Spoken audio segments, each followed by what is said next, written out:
Welcome, Lund loyalists, YouTubers watching on John Lund Unleashed and the Bay Area Sports Collective, those watching on X and Instagram and listening on Apple and Spotify. It's John Lund Unleashed and 𝐬𝐿undunleashed.com.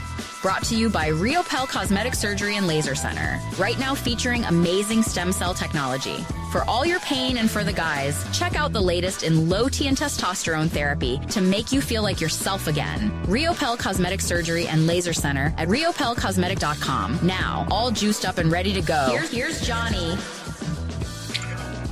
There it is. Play in or play out? Well, that's not exactly accurate because if they don't win, then they play the winner of the Kings and Mavs.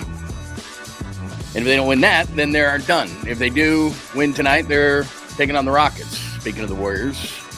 If they don't, then it's do or die, which the NBA loves and all these pro sports love. They like to set these scenarios up and then be playing for their lives. They're 0-3 in the play-in game. Good morning, good morning, good morning. Sorry I'm late. Things to do. Plus, I got to be somewhere at 10. So we got about an hour together this morning, but we're going to make it a great hour because there is a ton going on today. Good morning, good morning, good morning. Before I get to anything, I'm very excited because I was setting up the show this morning and I saw something because I am privy, of course, to the behind-the-scenes things. So I set up my show not only on John Lund Unleashed on YouTube, which please subscribe, hit that thumbs up. We're getting more and more of those. When you hit the thumbs up or the like, what happens is it tells the algorithm people like the content, and therefore it will recommend it to other people. So it's really important that you do the likes, please. Really appreciate it. Please, if you're watching on any other platform, whether it be Instagram at John Lund Radio, X at John Lund Radio, Twitch you could be watching on, LinkedIn actually, where people are working for a living, Facebook, whether my personal page, John Lund, or John Lund Unleashed page. However you are watching, much appreciated. If you would migrate quickly over to John Lund Unleashed on YouTube, that would be outstanding. Please tell all your friends and enemies and spread the word and have them subscribe there. Now, my exciting news before I get to the chalkboard, before I get out to roll call this morning, before I get to Warriors play-in discussions and what the Giants did in Philadelphia and more mock drafts for the 49ers. I've had it with mock drafts. I'm ready for the draft. Really, seriously. The process is fun, but I'm burned out. But I'll talk about it because that's what the people demand. But before I get to any of that, and even have a good, sweet, clean, family-friendly caboose pistol, maybe not as good as last night, but it's pretty good nonetheless, is that, speaking of the Bay Area Sports Collective, so I tell you every single day, my show is there. In addition to it being at John Lund Unleashed, Tom Tolbert Show is there, KNBR legend. Polly Mac and Polly Mac's Particles are there, and usually they're going about 11 o'clock right after I get off the air here. And he's with Creative Tony. And now, and I don't know that I'm supposed to announce this, but this is what I do. Let's put it this way. I know that the show is scheduled for later today. So this is really exciting. Quality Hang with Rod Brooks, our good friend Rod Brooks. Of course, FITZ and Brooks for years and years and years and years and years on KNBR. And so Rod Brooks has been doing a podcast / YouTube show called Quality Hang, and Rod is great. And he is going to be part of the Bay Area Sports Collective, is Rod Brooks. So I told you we're going to be adding shows, and I had a discussion yesterday with someone very, very important, and we got a bunch of stuff coming up. We're going to just keep adding and keep adding and keep adding and keep adding. But anyway, Rod Brooks is going to be part of the Bay Area Sports Collective. So migrate on over there as well. And I don't have the details on what time or anything like that. I just saw that he had scheduled a show. I was dotting I's, crossing T's on this show, and putting some stuff up and some details of the broadcast and all those kind of things. As I do that at John Lund Unleashed, and then I go over and do it at Bay Area Sports Collective on the YouTube page there behind the scenes. And I saw Quality Hang with Rod Brooks. So it is scheduled. I don't know what time. Just go over there and you can check and see. But welcome to our good friend Rod Brooks. So it's my show. In addition, John Lund Unleashed. It's Tom Tolbert, the Tom Tolbert Show. It is Polly Mac's Particles with Polly and Creative Tony. And then now we've added a fourth show in Quality Hang with Rod Brooks. And I'm telling you right now that is not the end. There's going to be a lot more stuff I am not privy to say. And I'm probably not even privy to say that. So you are one of the few. Probably going to get a text in 3. Let me see if I've already got one that I wasn't supposed to say that. But it's scheduled. So I don't think I can be, I don't think I can get in trouble for this. Although I guess I could. This is part of the greatness of working on your own, though. If I got in trouble on the radio, might be a sponsor, might cost us thousands, millions, whatever.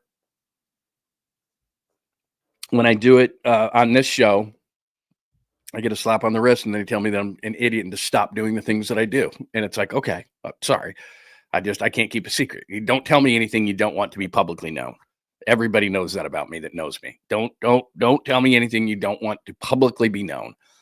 Unless it's, in-house, like family-wise, I'm not that way, but otherwise, man, I'm like, I gotta tell somebody. So try, but it's difficult. All right, as you saw on the show cover, so that is my big news. Play in or play out. You see John Morant and Steph Curry. That was a week or so ago. If people don't think that a quality leader matters, just look at that picture right there. John Morant, who's never won anything, and Steph Curry, who's just like, please get this guy away from me. And each of their leaders of their respective teams. So that in and of itself should mean the Warriors should win it tonight, but that's not necessarily the case. You see Mike Yastrzemski there watching one go out of the park, and the offense, they win 10-4, good buddy, last night against the Phillies. And as they were saying on the broadcast last night, remember when they did this last year, this trip to Philly, they went 0-4. I remember that trip, and it was like, oh my God, they are not even close to a National League playoff team. And I'm not saying one game is going to make this series because this is a 4-gamer. We got a long way to go in this whole thing. But Lund ROUPP last night induces 20 swings and misses. The offense gets going, and I got something on the defense I'm going to talk about. So chalkboard-wise, it is episode 116. Dubs playing 0-3. They've never won a play-in. Will that change tonight? Will JK play? I think he should. But then again, I thought there were matchups against the Clippers he should have played in and did not. How you feeling? This is just a question out to you because I've gotten this feedback. I feel good about it. Memphis is obviously in disarray. They fire their coach, Taylor Jenkins. The Warriors went in there and won just over a week ago, whatever it was. Memphis, since the All-Star break, is 12-16. They are a good offensive team. But then the other side of it is, from a Warriors perspective, is, yeah, you should have beat San Antonio at home and you wouldn't even be in this position. And you lost that game. You had the Clippers coming into your joint at the end of the season. You win that, you're the 6th.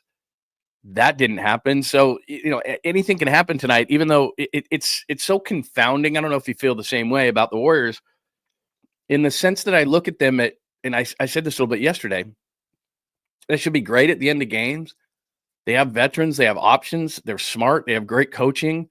There's a lot of positives on the Warriors, and yet they lose close games, do dumb things, stupid turnovers, bad fouls, missed layups. In Draymond's case, like, here's this veteran team that's won lots of championships. And when you usually go up against that type of a team in any sport, I don't care what it is, college, pro, whatever, the veteran team, they scare you. Even in the NCAA tournament, this team has been together for 3 years versus a Kentucky or a Duke or something where everybody's one and done and everybody talks about continuity. There's not a team in the league that has, Draymond Green and Steph Curry. They've been together so long with Steve Kerr, and Jimmy Butler's a veteran. And they've got guys all over the place that should make plays at the end of games and shouldn't lose games like they do to San Antonio. Shouldn't lose that final game to the Clippers in the fashion that they did. You scratch your head because this team has won so many big games over the years, led by Steph Curry, who's on this roster, and led by Draymond Green, who's on this roster. And I know that there's a lot of turnover, but Jimmy Butler's a playoff Jimmy. Like, let's see it tonight. Is that going to be the guy? And they've got turmoil without, what's going on with Jonathan Kuminga and what's going to be his mindset if he gets on the floor tonight. He's a young player. He's not a robot. How do young players respond in this situation? Guys, like I told you, the difference between winning and losing these games, I think Curry's going to do what he's going to do. I think he's going to have a great night tonight. I think Jimmy Butler's going to be playoff Jimmy. I think Draymond Green is going to be, a triple-double kind of a guy, 13 points, 9 boards, 8 assists, in that range. I think he's going to do what he's going to do. Comes down to, is it going to be Pods, who's played over the last, couple of months, the way he's played? Is Jonathan Kuminga going to figure something out? I would think that his length and athleticism would fit in any rotation. Not saying he needs to play 40, but it's somewhere, right? There's got to be something. So there's just something amiss and off, and I could see them winning by 30 tonight in a laugher. Or I could see them getting beat by a buzzer beater and John Morant run off the floor. For a team like this that is this experienced, it's confounding. It's confusing. You're just like, I don't know what to expect. I really don't. I'm supposed to be an expert. I've done this for 30 years. I've covered the NBA and beats for years and years and years. I have never seen a team that is so accomplished as this team is, as the Golden State Warriors are. And I still think they're in that, they're still like, the Spurs and the Patriots, and everybody wanted to nail the coffin shut. The coffin is not nailed shut, and this is still the same team as long as Draymond Green, Steph Curry, and Steve Kerr are around. But like a Michael Jordan-led Bulls team would never have this kind of variation. It's like the stock market, like a roller coaster. I don't know what to expect tonight. I'd love to not say that to you, and I'd love to be like, here's why they're going to win, and I think they are. The numbers say they're going to win. They're better than Memphis. Memphis is 12-16. Like I said, since the All-Star break, they're 4-6 in their last 10. They've lost a lot of bad games. They have very, very little cohesion. They're led by a knucklehead leader who does stupid stuff on the court and is more worried about gyrations and showing the NBA you're not going to control me than he is in leading his team in a positive fashion. They fired their coach with 10 games left. That tells you a lot of where they are. So they shouldn't win this game tonight. But somehow they might. And I'm nervous about it. And then I told you this, then you're fighting for your life to take, either taking on the Kings who beat you in the play-in before or taking on the Mavericks who aren't very good. They clearly don't have Luka. They don't have Kyrie Irving, but they do have Anthony Davis, who has 5 career games against the Warriors in the playoffs of 30 or more points and 15 or more rebounds because the Warriors don't have the size to deal with, with the players in the league like that.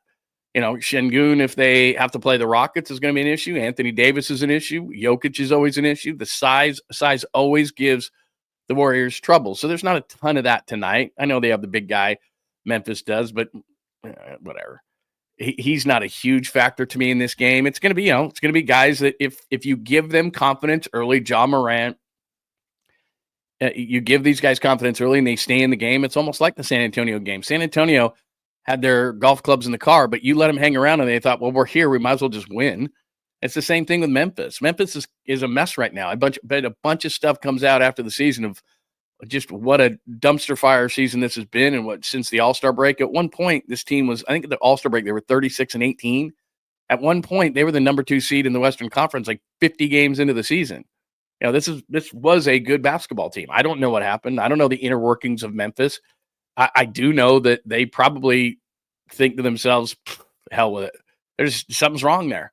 But they could easily, if they are allowed to hang around, they could easily win this basketball game. So I'm thoroughly confused about what they'll do. So Dubs playing their 0-3. Can they break that streak? That's one part of this whole thing. Couple of different things that I saw this morning. First of all, we look at the Warriors in a certain light because they've won all these championships. And then I saw this graphic this morning from Yahoo, which is most play-in appearances, which you don't want to be. You don't want to be on this list.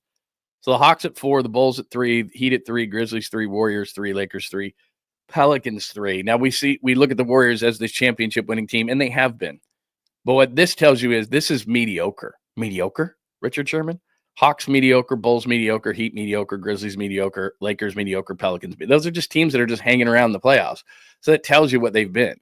And here, even with the addition of Jimmy Butler, the Warriors are kind of mediocre. And that's what I mean by this play-in thing is, like the Hawks and the Bulls, for example. What do you think of the Hawks and the Bulls? They're just kind of hanging around, right? They're barely playoff teams every year. They lose in the play-in or they barely get into the playoffs. They lose in the first round for sure. And that's what the Warriors have been over the last number of years. And when Jimmy Butler arrived, everybody thought, well, they're done with that. They're done with that stuff. Well, they're not. So now they're going to play in their 4th play-in game. They're 0-3. And that's what makes you a little bit nervous is that's kind of what they are now. The Lakers just got out of it being the 3 seed this year and having a nice run at the end. But throw the Warriors and the Lakers out of this just for a second and go Pelicans, Grizzlies, Heat, Bulls, Hawks. That's what those teams are. And you put the Warriors in there. This is their 4th game that they played. So that's the way that they've been. I popped this up yesterday. Here's the matchup against the Grizzlies. And it's misleading because if you just looked at the second half, this is the 4 games that they've played. But since the break, like I said, the Grizzlies have been a mess. So the numbers, there's a lot of them in favor. The yellow numbers are in favor of the Grizzlies. That's a totally different team. And what I would say some of the keys are just don't beat yourselves tonight. So you see the 16.3 turnovers a game, make that 10 or 11 tonight. You don't need to be the Harlem Globetrotters. Chill out. Just not 16 turnovers. Make that 10 or 11 and you probably win. In that situation, 125 points per game. Obviously the defense has gotten better. since Jimmy Butler around. You can't give up 125 tonight. You're not winning that game. So that's the tail of the tape, but it's not all that telling, to be honest with you, because both these teams have changed so much. As far as the national look, that's the national games, and that's or not the national games. That's the matchup. So we have 4-5, which I love. The Nuggets Clippers series. Going to watch that. Eastern Conference Pistons Knicks. Knicks should win that. The reason I wrote that piece, I guess yesterday, on the Lakers, and some people pointed this out to me, and I'm very aware of, which is I said that by losing, the Warriors may have actually won and losing to the Clippers because they're going to avoid the Lakers in the first round in that 3-6 matchup. I don't like the Lakers matchup all that much. I've said this time and time and time again that the Lakers without Anthony Davis aren't as good of a team. But the one thing I would say about this whole thing is that the Timberwolves, I think, match up really well against the Lakers. And I could see if the Warriors, I mean, this is way, way, way projecting, but if they can win tonight, beat the Rockets, which is going to be really, really tough, I think they can play the Timberwolves, not the Lakers. And so people were saying, well, when you say that they avoided the Lakers, they're just going to play the Lakers in the next round. I thought, I don't know. Maybe they are, maybe they aren't. By the way, I didn't even do roll call today. What's wrong with me? There's something wrong with me today. I didn't even do roll call. Hang on 1 second. No. New comments. I don't know why they weren't showing up. There we go. We got everybody. Hopefully my mic works. I just did like 15 minutes. My mic wasn't working. See, that's one of the reasons I got to check in. I got to make sure everything's good. Good morning, Dom. It's great to see you. By the way, I had a conversation about Dom with somebody yesterday. I'm going to have to hit you up. Vernon, good morning. Good morning to Sports Girl for Life, rocking new era. Danny is down in Phoenix, Arizona, all the way to Tacoma, Philadelphia, Atlanta, LA. You didn't need me to sing. Rockin' New Era is here. Todd, what's going on, man? Francis is here. Jake is here. Hurley Bird, good morning to you. Who else do we have? Joshua, good to see you, man. Senor, I like being called Senor. That's ultimate respect, Senor. The 1420 is here. Good morning to you, my friend. Joy is always a joy to have in the room. Pine Needle, good morning. Oh, you changed it from the Masters. I like what you got going on there.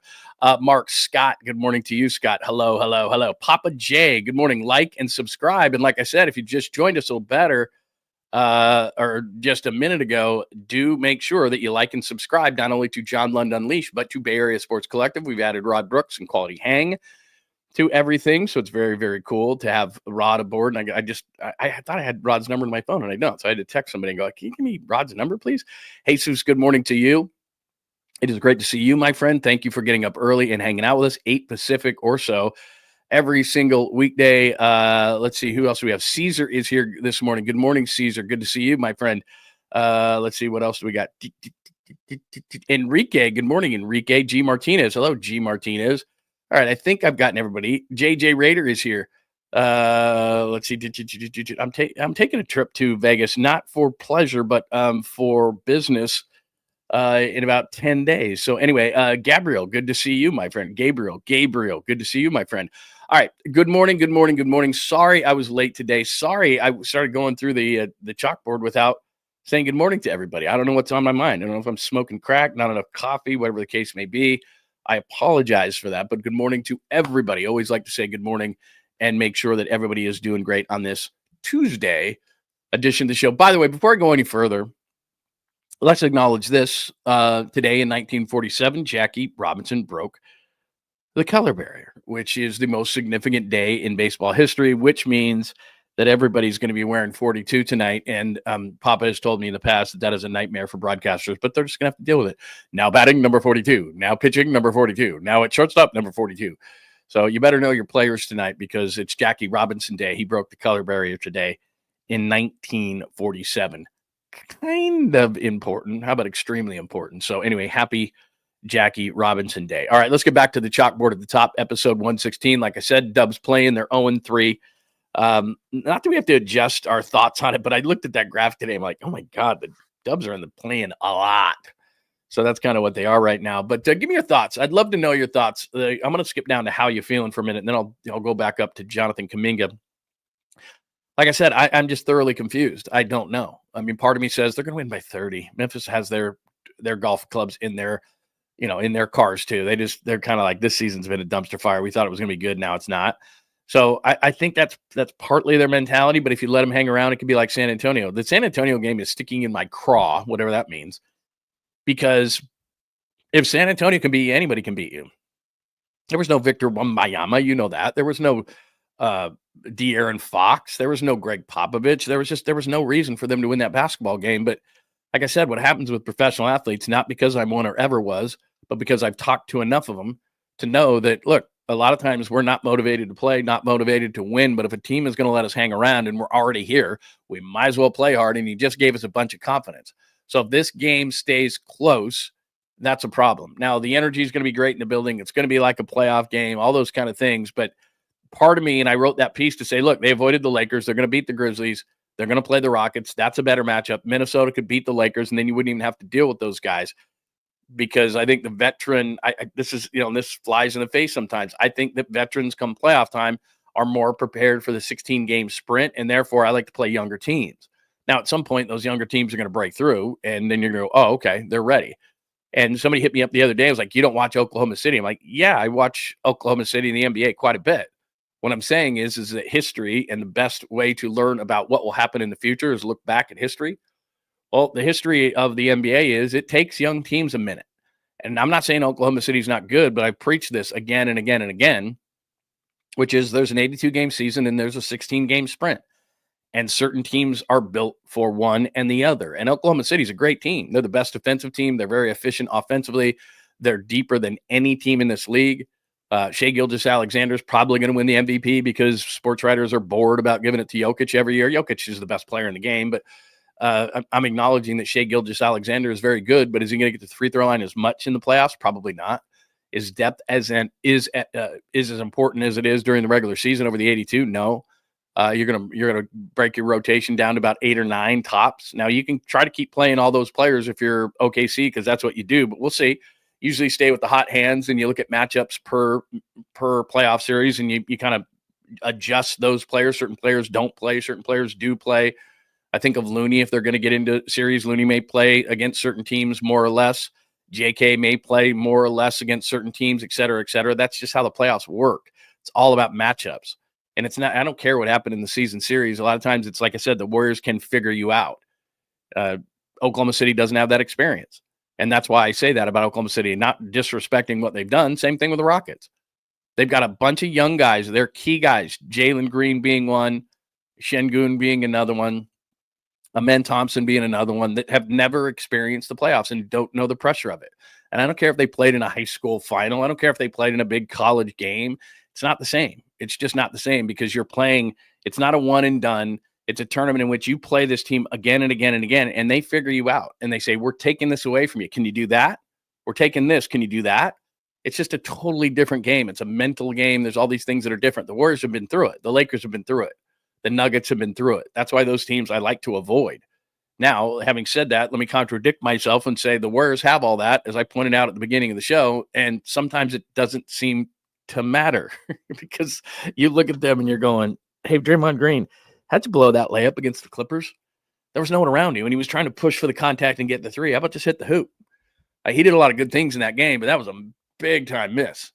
And it's just not a miss that you would expect a guy with that kind of experience to miss.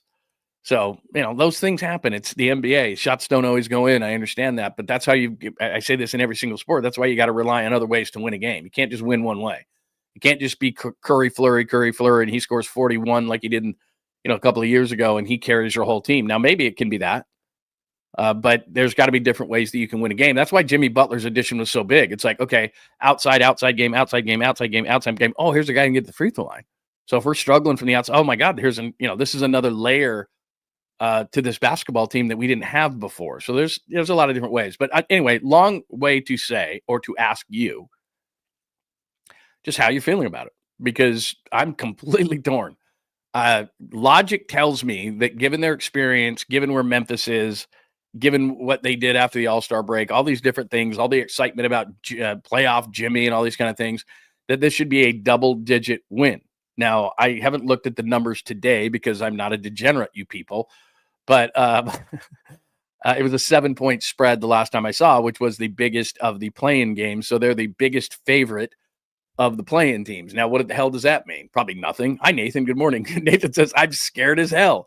That's what I mean. I mean, part of me said, hey, we're going to avoid the Lakers. And then the other part of me, I woke up today and said, they're playing, and if they don't win, then they've got to play for their season already, like 2 games into it, and they've never won a play-in game. So that's probably what scares you too, is this is the same team. This is why, like I said, with all this veterans and this and that and all this experience, they're 0-3 in playing games. Like, that shouldn't be the case. So I'm with you, Nathan, man. I don't know. I just don't know what to, like I said, that's one of the worst things you could say. I don't know if Screaming A would ever go, listen, I just don't know. Like, I don't know if he would ever do that. Probably wouldn't. And that's okay. But I'm just like, No, look, wrong one. He's a good coach. And that's a good team. I'm just saying. Anyway. All right. So we'll see what happens tonight. I'm just trying to take a quick look before I get to some other stuff. Zach Edey. Yeah, that dude. See, here's what's going to happen. And this is what I mean by these kind of things. This is not a playoff series. It's just a playoff game. But think of Zach Edey tonight as Rudy Gobert. They're going to make Edey move. They're going to up the pace a little bit. They're going to make him come out. If he's going to play drop coverage on threes, they're going to switch. They're going to make Zach Edey be what Rudy Gobert is, and they're eventually going to have to bench him. I mean, that's how I see tonight as far as Zach Edey is concerned. He was so dominant in college, and he had a solid rookie season. I know Draymond called him out at one point during the season, all that kind of stuff. But this is going to be a situation where who can we attack? The slow-footed, gigantic 7-footer. That's what they're going to do. They're going to put him in pick and roll situations. They're going to make him come out. Those are the kind of things. This is where, again, a series, they're going to have to do this quickly because it's one game. Quickly, I tell you. But that dude is going to be picked on tonight, Zach Edey. So we'll see. And maybe on the other end, he can kill him because bigs hurt the Warriors. Offensive rebounds hurt the Warriors. The Clippers had key points on the game on Sunday where they had 3 and 4 shots at the hoop. So, yeah, size is giving them trouble. I just don't know. I'm talking about active size. I'm talking about like Anthony Davis kind of size, 𝐮𝐿, those kind of guys. They can move. They can play in. They can play out. I think they're going to take advantage of Edey, especially on the defensive end. But we'll see. And they'll probably get out and try to run a little bit on him. So we shall see. But I'm with Nathan, man. I think they're going to win, but I don't feel great about it. But then again, they could win a laugher and Steph could sit out the fourth quarter. Who knows?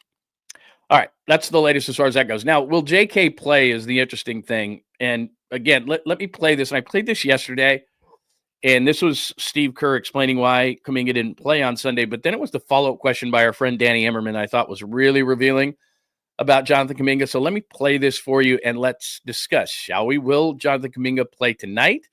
This is Steve Kerr after the loss to the Clippers in Game 82 and why he didn't play. Group, with since Jimmy got here, that we're pretty comfortable with. 𝐸 didn't play either. 𝐸's been our highest plus-minus guy over the last 2 months. Both he and JK have been really impactful players for us, and doesn't mean they're out of the loop, going forward. It's just this is how this game played out. What was the conversation with Kuminga like when you told him he wasn't part of the rotation tonight? I just told him in the walkthrough that we were going to change I didn't tell him he wasn't going to play because I wasn't sure if he was going to play or not, but I told him that we were going to, not go to the usual rotation in the first quarter. All right, so again, let me reiterate something I said yesterday. I'm sure he didn't take it well because Steve Kerr didn't answer the question. When players, coaches, et cetera, subjects don't answer the question, they're avoiding the question because they know that you're probably not going to ask it again. Now, maybe somebody will ask it a different way if it's that pressing of an issue. But Danny Emmerman asked point blank, essentially, I'm not word for word here, how did he react when you told him that he wasn't playing or that he was out of the rotation? And he said he talked about when he told him. He didn't say, hey, how Kuminga reacted. I'm sure Kuminga reacted poorly, and I would have as well. In this certain case, I'm not blaming Jonathan Kuminga, and he had shots up, and I showed you that video yesterday, and Danny Emmerman shot that. He put shots up after the game. It was probably because of frustration. I'm sure he called his agent. He's already called out Steve Kerr before and said that he didn't trust Steve Kerr, and look where that got him. I mean, I'm sure he's learned. I'm sure his agents learned. I'm sure he called his agent right after the game and said, what's going on here? How do I react to this? Real easy. You didn't play, so you don't have to talk to the media. Number 2, just go out and get some shots up, and just before you leave or say something stupid or do something stupid or tweet something stupid or social media something stupid, just go out and burn off the energy, relax, go shoot. That's your happy place. Remember, like Happy Gilmore, go find your happy place, JK. His happy place is the court. So he goes and he shoots and he burns it out so he's not going to send something out stupid, and he can be a contributing member of society, and he gets in his car and he goes home. And I'm sure he's not very happy, and I'm sure that Steve Kerr is going to talk to him again today. It causes an issue. But I guess my thought would be against the thing about 𝐬𝐮𝐬𝐽. Who cares 𝐬𝐮𝐬𝐽? Like, he's nobody. He was our best plus minus. That's a hockey number, man. It's so overrated in the NBA, plus minus. It's all dependent on who you're playing on the floor. If I had 4 scrubs with me, my plus minus would be terrible. I'm a terrible player myself. If I had 4 Steph Currys on the court, my plus minus would be really good. It's a dependent stat on someone else. It's not a good stat. It's good in hockey. I understand in hockey, somebody all of a sudden thought, hey, that'd be pretty cool to use in the NBA. And I think it's just an overvalued stat to me. Everybody else can say that it's the greatest stat ever. It's dependent on who you're with. Now, what Steve Kerr is talking about, though, is that the offensive and defensive efficiencies with Jonathan Kuminga on the floor with Jimmy Butler is not good because they're redundant players. And with Draymond Green, it's even worse. So for the foreseeable future, and this is why Jonathan Kuminga will not be a Warrior after this year, and that doesn't matter for tonight or in the playoffs. But if you can't play with Jimmy Butler, and they are redundant as players, they like to be in the same place, and I would like Jonathan Kuminga to emulate what Jimmy Butler does and be that kind of a player and not pull up for threes and go with a mid-range game. And you're so quick and athletic, you can get to the rim anytime you want, which means you're going to get fouls, learn how to, there's an intricacy and a style to drawing those fouls. Jimmy Butler's really good at it. Watch him, ask him, do it. That's what I'd want Kuminga to be. And then, the occasional 3 is fine. He's a better 3-point shooter than Jimmy Butler is, but I don't want that to be your game. You're so athletic and you can get to the rim. You're doing teams a favor by pulling up for a 3. That's not who you are. You want to hit certain corner threes. You want to be kind of like Draymond Green, where it's like, okay, if I'm open, I can hit them. I'm not saying don't practice them. I'm just saying you're such an athlete. Get to the rim, man. Hone your mid-range game. That's what Jonathan Kuminga should be. Well, that's what Jimmy Butler is. So they don't play well together. The numbers prove it. And then you put Draymond Green on the floor, and as many shots lately as, he's hitting the corner 3, he's hitting the top of the key 3. He's not Steph Curry. If I'm a defense, I'm going to dictate and say, okay, if Draymond's going to beat me with a 3 ball, that's fine. So now you got 3 shooters on the floor in Kuminga, Green, and Butler, who are not great from distance. And in today's NBA, that's a bad thing. And Jimmy Butler signed a 2-year extension. He's here 2 after this. Draymond Green is going to be here a couple of years after this. So they're not going anywhere, those guys. That's just the bottom line to the whole thing. They're not going anywhere. And if Jonathan Kuminga can't fit with those 2 other guys, and it's a bad fit on the floor from a spacing perspective, and you're giving the defense a major advantage, and here's Steph Curry and Podziemski on the floor, and they're the only ones who can spread the floor and shoot on a consistent basis, then Kuminga's not going to be around. And they've proven that. And then here's the other thing. It comes down to the word trust for coaches, and Steve Kerr is big on that. You can tell who he trusts. It's not only the final 5 minutes of the game, it's any critical point during the game, and he just doesn't trust Jonathan Kuminga. So he trusts Butler, he trusts Curry, he trusts Green, period. He trusts Podziemski. He trusts Moses Moody all of a sudden now. We've been screaming from the rooftops for years. Moses Moody, every time he gets on the floor, I'm not saying he's the greatest player. I'm saying he makes very few mistakes, and he's well-rounded. He's a good defender. He'll hit the open 3, especially the open corner 3. He's not going to do stupid stuff. He's a good defender individually, a good defender team-wise. He's a smart basketball player beyond his years, so that leads to trust. With Jonathan Kuminga, it's hot and cold, man. You could get Jonathan Kuminga that's jumping out of the gym, scoring 20 and unstoppable. You could get Jonathan Kuminga that's not really into the game, and that's just youth and maturity. And the Warriors can't afford that this time of year, and I tell you that all the time. It's about guys who are in the bank and guys who are the what-ifs. And Jonathan Kuminga for the Warriors, and I'm just telling you, this is the truth, and I know it pisses off a lot of people because I got all the comments yesterday when we did the show. They want to see more of him. And I look at this game tonight, and I say, look, who couldn't use a 6'9" explosive athlete like Jonathan Kuminga? At least see what kind of a game he's in, because I talk about that with Buddy Hield. Like, Buddy Hield is a heat check. If Buddy Hield's on, you play him more. Mo Spates was that way. And if you don't, then okay, he's not on the floor. Same thing with Jonathan Kuminga. I know you want to have set rotations. Everybody knows when they're going to play. They mentally can get ready. How about just be ready? How about just be ready, and you're in when you're in? That's just kind of how it should be in sports. But everybody's like, when do I play? What is my role? Your role is to get your ass ready. And when I tell you to get in the game, you get in the damn game and you play well. You play hard. That's just what it is.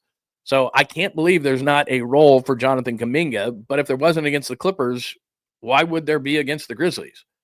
The Clippers have guys like Kawhi Leonard who you match up with. They've got, James Harden. Your length on James Harden wouldn't have helped at all. They They have a lot. Norman Powell, like they have a lot of perimeter players that he can guard in and out. He should be able to with his length and athleticism.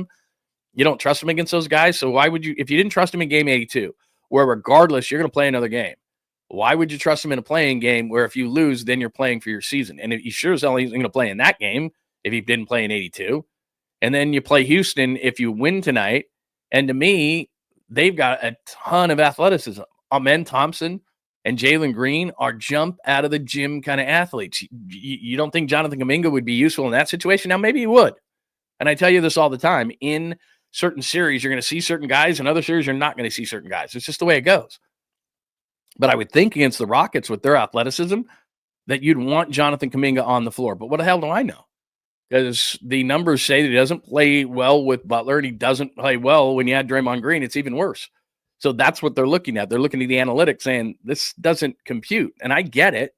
Just from a logical standpoint, you don't even have to look at numbers. From a logical standpoint in today's NBA, I'm not going to call Jimmy Butler and Draymond Green non-shooters, but if they're going to beat you from the outside, you say, well done, you win. It's the same thing with Kuminga. If those three guys are going to beat me from three-point land, well done, boys. Pat on the back. Because Draymond Green will hit one and you get excited. That's the thing about Draymond. I always tell my wife this. We're watching the game. Draymond will hit a top of the key three and I go, oh, no. Like his first one. I'm like, oh, no. And then he misses four because he's like, oh, I'm hot tonight, baby. And he takes like four. And I'm like, oh, you're 1 for 5. You know, he'll hit a key one and he'll raise his hand up like, I got it tonight. And then teams will be like, all right, man, you're hot. Go for it. And then he'll miss like 3. And you're like, that wasn't very good. So, look, I don't know if Kuminga's going to play tonight. I don't know if he has a role tonight. I would think just logically he's been around here long enough. I think after these playoffs, he's gone. I think that he has tried I spoke out against the team thing. It didn't work out so well. And I think his agent behind the scenes probably texted Mike Dunleavy rather sternly after that game and said, look, Mike, we're going to be cool, man. We're not going to say anything. It's not the proper time. But right after the season is over, we want a meeting and we want out. That's it. We want Jonathan to play somewhere. We want him to develop. He's looking at a lot of guys from his draft class who have been able to develop and play, and he's had it. I mean, I'm not guaranteeing that, but I'm telling you, Jonathan Kuminga is not going to be around next year. That not playing in game 82 was a massive slap in his face. And whether you think it was warranted or not, and maybe it was, maybe it wasn't, most people that hit me up, and I know it's a vocal minority, but most people that hit me up were pissed off.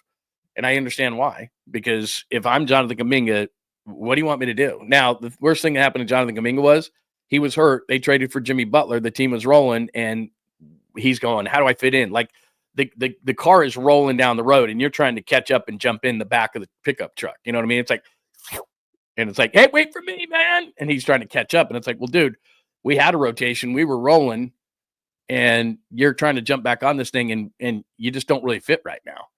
And we're not sure where to use you and how to use you. And the numbers say that you don't play well with two of our best players who are going to have on the floor. Jimmy Butler, unless this is a blowout tonight, Jimmy Butler's playing 40. Draymond Green's playing 40. Steph Curry's playing 40. Like, it doesn't leave a lot of minutes. That's what I'm talking about shortened benches. You know, at this time of the year, there are no back-to-backs. I don't want to hear about tired. I'm fatigued. I'm tired. I'm this. I'm that. Look, man. Too bad. That's just the way it's going to go. And Steph Curry will tell you this, and his trainer, who Papa and I had all of the time, yeah, he could play 40 a night if he was forced to, but right now he's going to have to. These guys are going to play that. So what does that mean for Jonathan Kuminga? If they don't think he plays well with Butler and he doesn't play well with Green, well, those guys are playing 40 minutes. So where's he going to exactly fit in here? And since he came back from the injury, he's not, before the injury, and he could have melded in with Jimmy Butler, I think this thing would have been figured out. And maybe if the Warriors are going to have a comeback to what his agent is going to say after the season is over, hey, man, we can still work him in. Nope. Sorry. Because the contract is due now, and it's time. And the Warriors have kind of pushed this thing and pushed this thing and pushed this thing. And whether Jonathan Kuminga is going to ask for a max deal or not is really not that relevant. It's just a matter of, are the Warriors really, I'm just thinking this in my head, it's going to be a significant amount of money. Whatever. Max is, I think, 224. Whatever, 160, 180. Just in a mind-boggling amount of money, someone will pay it. And I don't think the Warriors have the confidence to do it. So what they're going to do is they're going to say to themselves, because I think they're probably going to fall short at some point in the playoffs. So I said this yesterday, stretch big is screaming need. Like Quentin Post, not bad, man, not a bad dude. But they need somebody who can not only stretch on the offensive side of the floor, but also they can help defend and rebound on the other end of the floor. It's very difficult to find those kind of guys. So all of a sudden you've got to find, somebody like a Mobley with the Cavs. Best of luck with that. I don't know if you can call the Cavs and say, hey, Jared Allen or, whatever. I mean, but trying to find someone, and Allen's not really a stretch on the other side. He's a really good defender, but they've got to try to find somebody and hopefully a younger player who can on one end be a stretch big and on the other end defend and rebound. And that's a really difficult thing to do, but that's what their charge is. And they've got to use Jonathan Kuminga, and probably will use Jonathan Kuminga as bait after the season. But we got a playing game to worry about tonight. But anyway, the only reason I bring up Kuminga and talk about it so long is because yesterday when the show ended, that's all the comments I got was Steve Kerr's an idiot. Why didn't they play Kuminga? They're going to trade him. He's going to blossom. And I told you the story of 𝐬𝐮𝐬𝐜𝐫𝐢𝐻 yesterday. I was in Portland. They had gotten bounced by the Lakers. They had a big lead in that game. They were going to play the Pacers in the NBA Finals. This was like 2001. And we were walking towards the Blazers locker room because we thought the thing was over. The champagne was being wheeled into the Blazers locker room. And this was like Rasheed Wallace, Scottie Pippen, Steve Smith, Damon Stoudemire, that Blazers team. And all of a sudden, they just took off. Brian Shaw hit a long three, like a half-court three at the end of the third quarter, and we thought nothing of it. And then I think the Blazers didn't score for like the first 7 or 8 minutes of the fourth quarter, and Kobe and Shaq went crazy, and they wheeled the champagne out of the locker room and to the Lakers. It was a Game 7, and that was it. That was over, and then the Lakers, won their championships with Kobe and Shaq. But in that offseason, they decided, you know what? We got to use Jermaine O'Neal to try to get another big to stop Shaquille O'Neal. They went and got Dale Davis from Indiana, Trace Jackson Davis. Dale Davis from Indiana. He wasn't big enough to handle Shaq. Jermaine O'Neal went to the Pacers and was a multi-time all-star, but he was like 18, 19 years old, and they didn't have time to develop him. And it's the same thing with Kuminga. He's just not going to time out with this group of guys. And they would have been different if they hadn't traded for Jimmy Butler. But if they hadn't traded for Jimmy Butler, I'm not even sure they'd be in the play-in. They probably would because, they'd have been better than the Mavs, but they'd probably be in the 9-10, kind of where they were. They were 25 and 26 when they made the trade for Jimmy Butler. So they'd be down near that same, I guess, not much different where they are right now, but I think they'd be playing in the 9-10, not the 7-8, and they'd be playing with their season on the line. So anyway, long story long, Kuminga may or may not play tonight, and Kuminga, I don't think, is going to be a Warrior. In fact, he's not going to be. He's not going to be a Warrior because he's got to be fuming right now. And his agent, I guarantee you, either texted or called Dunleavy that said, we'll be cool, man, but we're out. Like, we'll be cool, but we're out. All right, give me your thoughts on the Warriors, more so tonight. I got on that tangent about JK, so I apologize. That was a little long. But that's what I think of tonight. All right, what else do I have? Oh, one more thing. I guess Kevin Durant is just never going to be happy. The Rockets, interestingly enough. Now, this would hasten if the Warriors knock the Rockets out. So if the Warriors win tonight, they take on the Rockets. If they were to knock the Rockets out, I think the Rockets would be completely desperate and trade some of their young talent for Kevin Durant. I don't know if that meant Jalen Green or somebody like that, but Mike Budenholzer was fired by Phoenix yesterday. They're completely cleaning house. Now they're going to build around Booker, who I think they said that this is going to be like his 8th coach in 11 seasons. Matt Ishbia, their owner, is going to hire a coach, and he's going to be paying 3 coaches next year. Frank Vogel got fired last year after 1 year. Mike Budenholzer got fired yesterday. He's a 1-year guy, and then whoever their coach is next year. So he's going to be paying, the owner of the Suns is going to be paying 3 head coaches next year. 3. And I don't care how much money you got, billions you got, paying 3 coaches, I'm sure pisses you off. So he's going to pay Vogel, he's going to pay Budenholzer, and he's going to pay his coach next year. And the report is that the Suns going to try to find a place for Kevin Durant. And I know he'll never admit it, but deep, deep, deep down inside where he's pushing it down so that it never gets out and so there's no speculation, it's easy. He doesn't even have to say it. He knows he should have stayed with the Warriors. He knows he should have. They could have won a couple of more titles easily. I know he had the injury to come back from. Maybe he's pissed off the Warriors because of the way they handle it, whatever the case may be. But he goes to Brooklyn, goes to Phoenix, wherever he goes next year. The Rockets, maybe he looks at the Rockets to say that would be my team. I can see him on the Spurs for sure. The Spurs have a ton of young talent too, and they're going to be in another lottery pick. So I could see, if I'm Phoenix, I look to San Antonio. They got a ton of talent in San Antonio. Minnesota, I don't see that working. The Knicks, he's always said he didn't really want to be there. The Heat, I mean, what are the Heat going to do? Trade Andrew Wiggins in that kind of a deal? I mean, it's, if I'm Phoenix, what do I get out of that? I don't want Wiggins. And that's the problem with Durant is, he's one of those guys making 50, 60 million bucks. So you got to match those contracts with a bunch of young guys and then a crappy contract that you really don't want to take. So I don't know how that all works out. I could see Houston and San Antonio as the top of that list to me. The Knicks have a lot of good players. I don't know why the Knicks would want them. I mean, they'd blow up what they're, Anunoby and all the young players that they've accumulated over the last couple of years. Karl Anthony Towns, that's a good team. Durant's going to make a lot of teams better. I could see him Houston or San Antonio, but my point in bringing that up is he's just never going to be happy. He's just a vagabond. He's going to go from team to team to team, and he's going to try to find, that team that can be his and that he can carry to a championship so that he can hold up that trophy and say, this is my team, not the Warriors. He had that in Oklahoma City, which he probably, to be honest with you, he should have never shouldn't have left there. He had a big three, should have just stayed, could have been a lifer there. But he always thought, and a lot of us are like this. Ooh, shiny new thing. Like, I got a new job. And we all bounce job to job to job to job to job. And we think that the job is always going to be better than new job. A buddy of mine told me this years and years and years ago, that highly successful friend of mine in business. And he said to me, I don't know, this is 10, 12, 15 years ago. Because I was looking at other jobs and I talked to him about it. I valued his opinion. And I said, what do you think? I'm looking at this other situation. And he goes, look, man, what you've explained to me makes a ton of sense, but there is no perfect job. And so if you're continually looking for that perfect job, you're going to get to that job and it's going to be the same stuff that you're dealing with right now. Now, maybe it's a better situation. Maybe you're making more money. Maybe you like the city that you're working in a little bit better. Maybe you like the people, maybe you like the boss, whatever. Those things are variables. But he said, there is no perfect job. So stop hunting for the perfect thing. And I think that's what Kevin Durant, even at his advanced age, and he's a veteran, but he lets others, he's so worried about everything else. And I said this yesterday, dude, you get to an age in life, and I'm there, where you don't care. Like what people say, what people think. It's about your happiness. It's about what you want to do. So everyone has an opinion on everyone else's life now, especially in sports.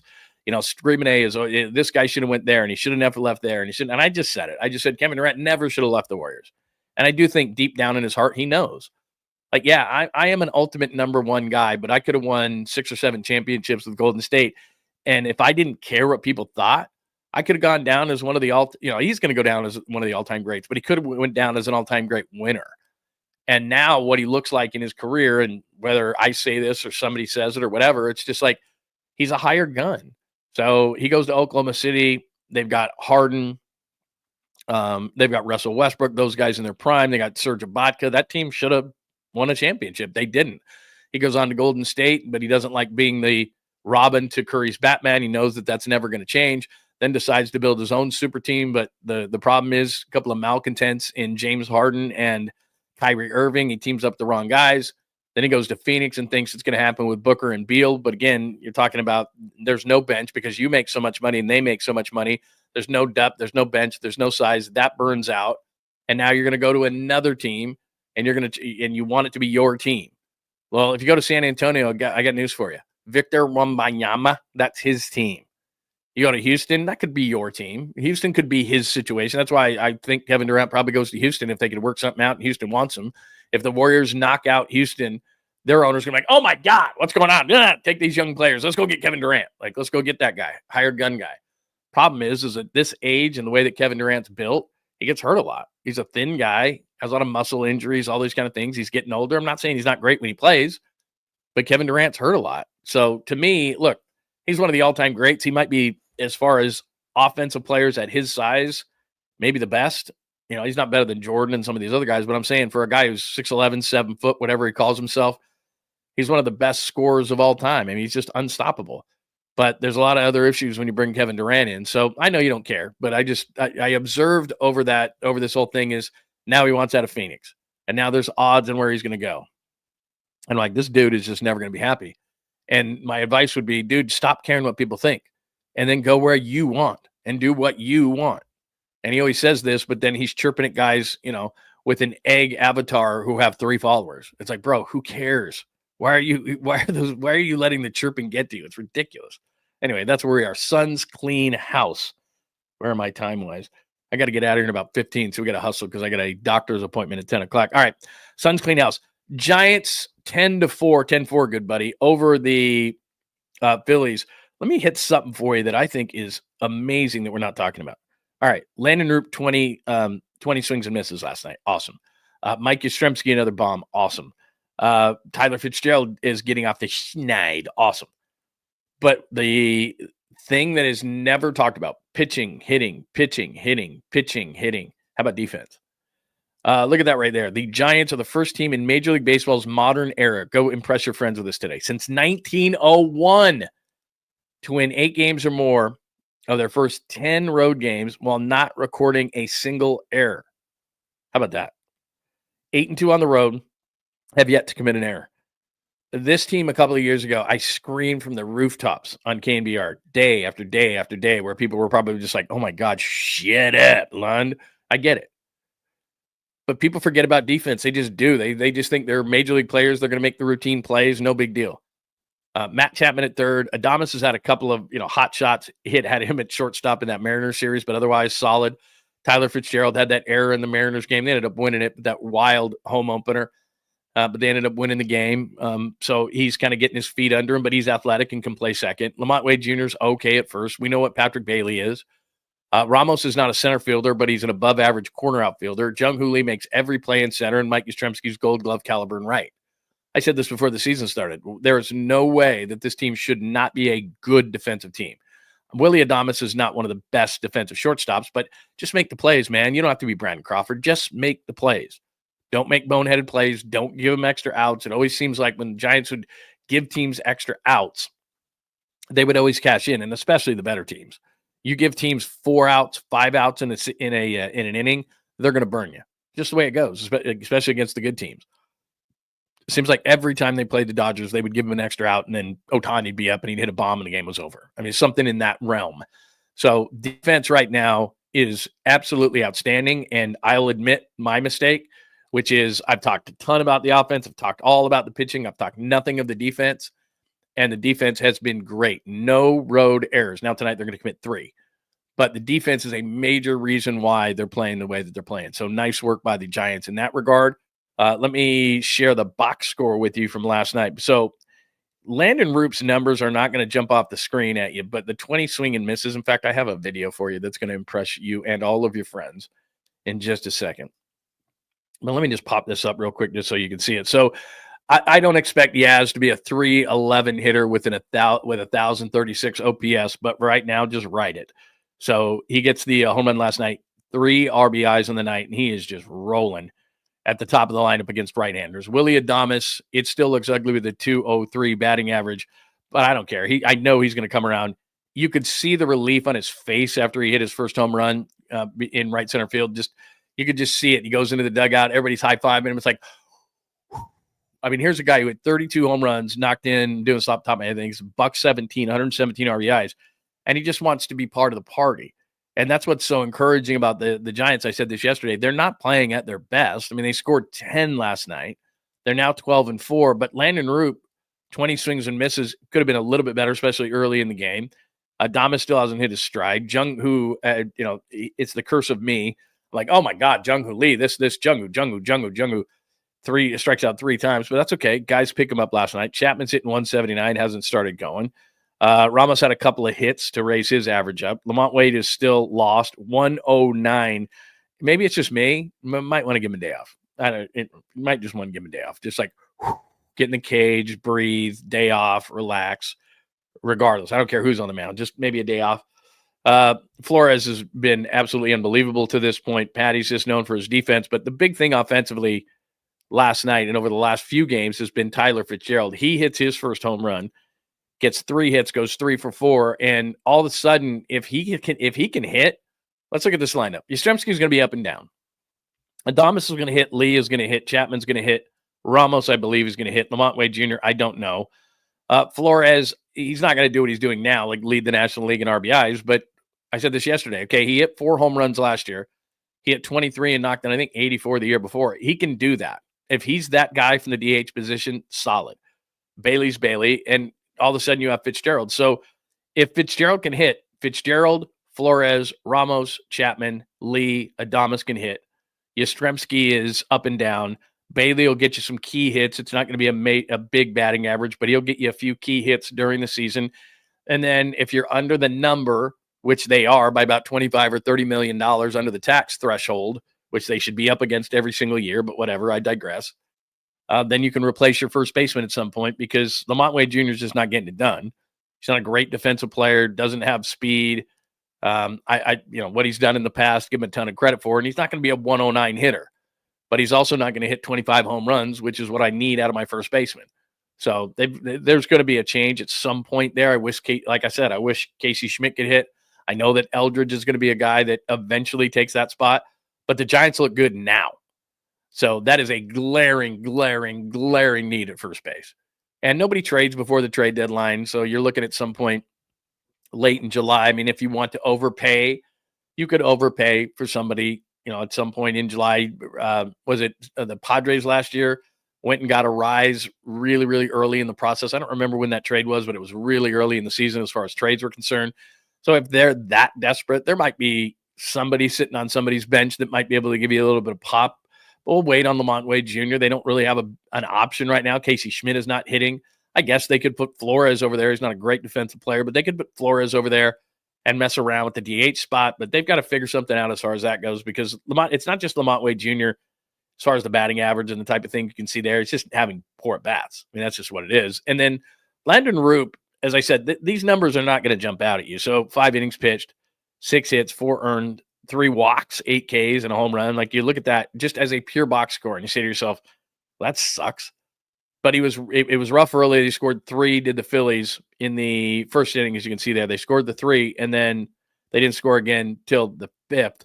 Castellanos, and a deep drive by Castellanos. Castellanos hits that home run, but he stopped giving stuff up. It was just, that's it. And then he induced 20 swing and misses.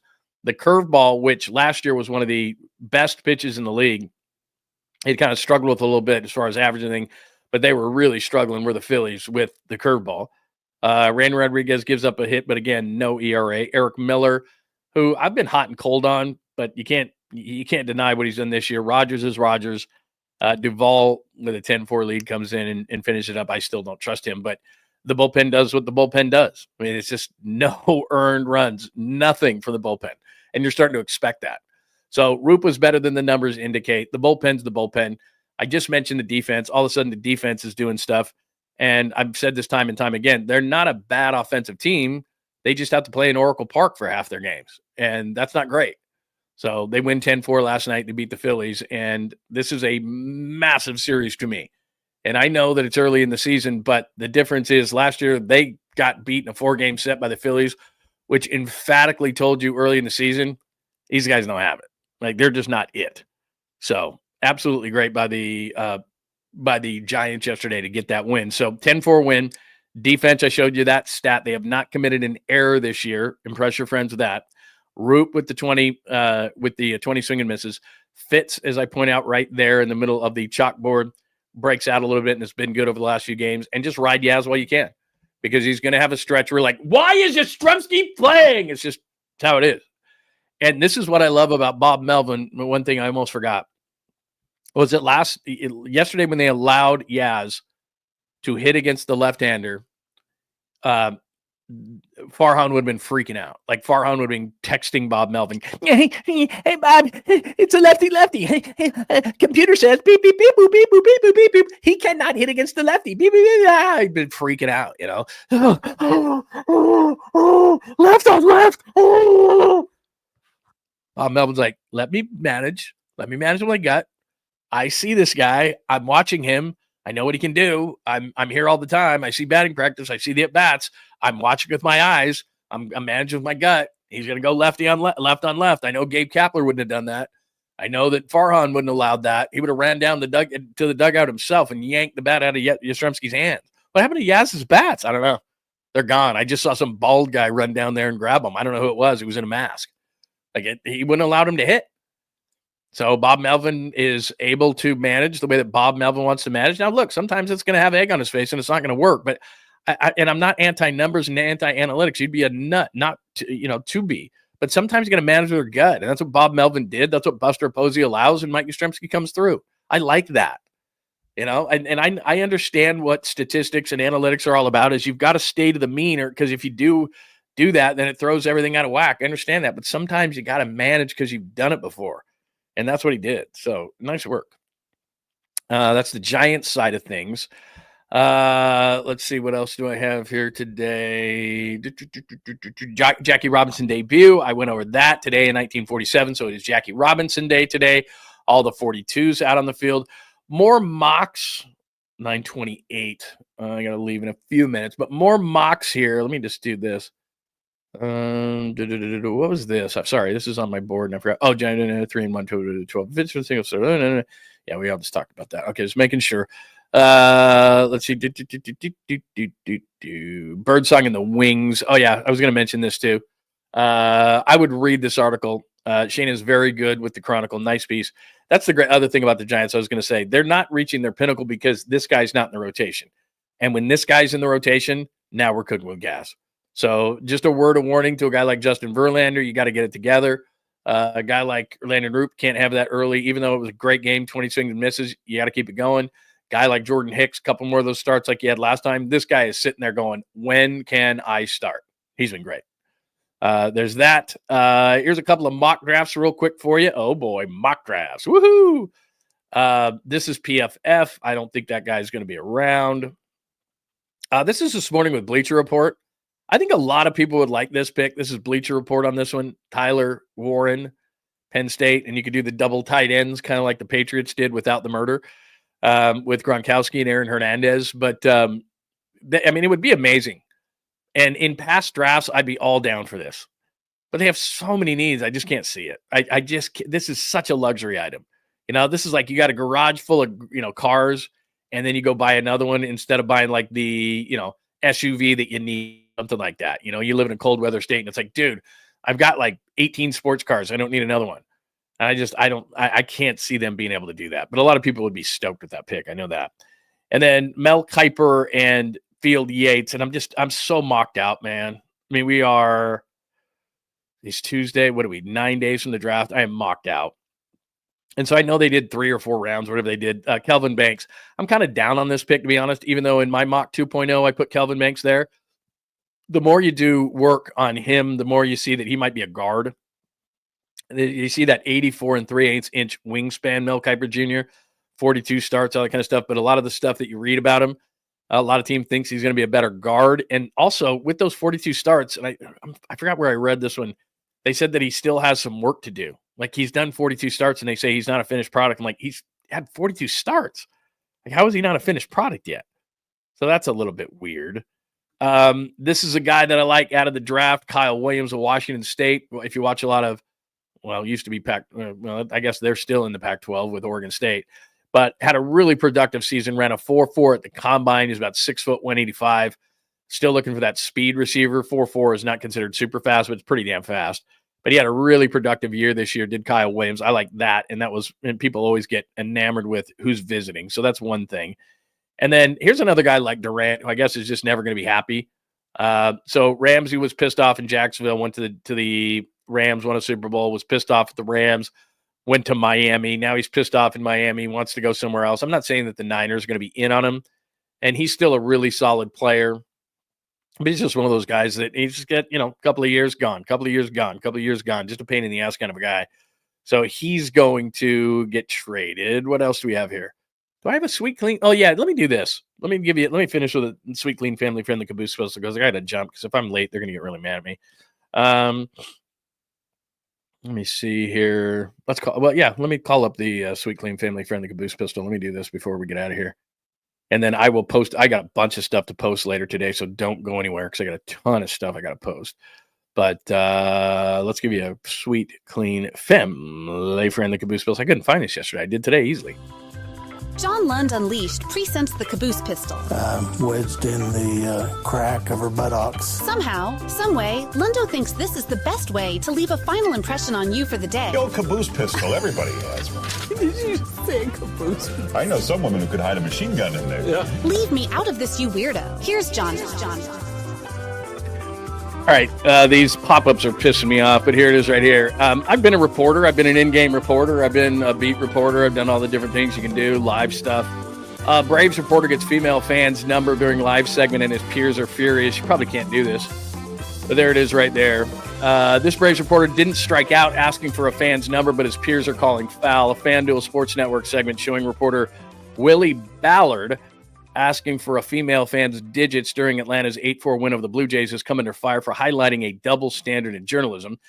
A quote, if a woman covering a game started hitting on fans and asked for the numbers, would they be crucified and fired? Kylan Mills, she used to be here, right? Posted on X. But here you see this inappropriate behavior, long celebrated, blah, blah, blah, blah, blah. Misogyny is alive and well. Segment began with Ballard asking for the names of two women standing in the Corona rooftop patio inside Rogers Center during the fifth inning. After a brief interaction, one of the Braves announcers said, okay, Willie, you got 5 innings, 4 more innings to get the numbers. I'm on it. And then he, of course, as you can see right there, actually said that. All right, they want me to get your number, Ballard said to the woman who was left. I'm dead serious. They're saying in my ear right now. She doesn't have to believe me because she thinks you guys are making this up, blah, blah, blah. Anyway, long story short is he asked for and got the numbers. Now, the girls are very pretty. He probably could have dropped the microphone and asked them off the air. But to me, they were just kidding around, and we can't have any fun anymore, I guess. I get it. I understand that. If there was 2 guys and a woman, and she said, can I have your number? I don't know. In the joking fashion in which I'm taking this, I think they're joking, and I think they're just having a fun time. But I guess some people are upset about it. So would I have done it? Probably not. But again, in the vein of Braves reporter, see, the headline is a little bit misleading. Braves reporter gets female fans' numbers during live segment. His peers are furious. It sounds like they're just having some fun. If a woman was doing that and just having some fun, I would think that it would be just fun and not crucified, but I could be wrong. The one thing I will say about females in sports, they have to work 10 times harder. They can never be wrong because, as she points out, Kylan points out, that if they are ever wrong, then it's like, oh, she sucks, she's a woman, this and that. Absolutely. And it's not an envious place to be. And there are so many women that are great at their job. It does suck that they're held to such a high standard. A guy can screw up, a guy can misspeak, a guy can miswrite this, that, and the other, and be wrong, and it's celebrated. When Charles Barkley is wrong, it's celebrated. When Screaming A. Smith is wrong, it's celebrated. When Nick Wright is wrong, it's celebrated. And that happens all the time, and they laugh about it or whatever. And when a woman is wrong, it's like she must be fired because she's stupid. I mean, there's a clear double standard, and I'm not disagreeing with that at all, and it's unfortunate. It's not fair. In that case, I think that they were just screwing around, but I could be wrong. So there you go. That is your sweet, clean, family-friendly Caboose Bills for today. Let me just real quick, quality hang with Rod Brooks. Let me try something real quick. Hang on 1 second, all right? Because I want to be able to tell you when this is happening. So let me just try something here. How can I do this? Oh, okay. Oh, I know what I can do. Hang on 1 second. I'm going to find out when it is. You could probably pop over there faster than I can, but I'm going to do something here because I got to run. I'm going to be late, and they're going to be really mad at me, but okay. Here we go. Quality hang right there. April 14th. Oh, maybe it is released. Maybe it's released. Hang on 1 second.